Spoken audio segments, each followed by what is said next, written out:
بسم اللہ الرحمن الرحیم۔ آج ہم پڑھ رہے ہیں مرفوع نمبر 8 لائے نفی جنس کی خبر۔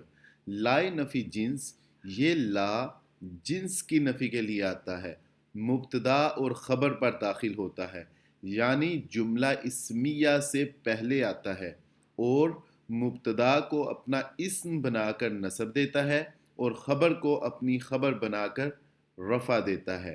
جیسے لا رجل قائم، کوئی مرد کھڑا نہیں ہے۔ ہم پہلے بھی پڑھ چکے ہیں، ایک ہوتا ہے جملہ اسمیہ، ایک ہوتا ہے جملہ فعلیہ۔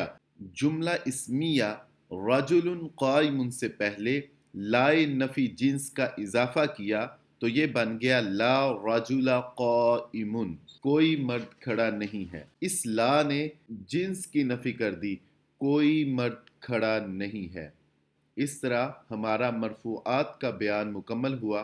میں کوشش کروں گا کہ مرفوعات کا بیان ایک ہی سبق میں مکمل اپلوڈ بھی کر دوں۔ جزاکم اللہ۔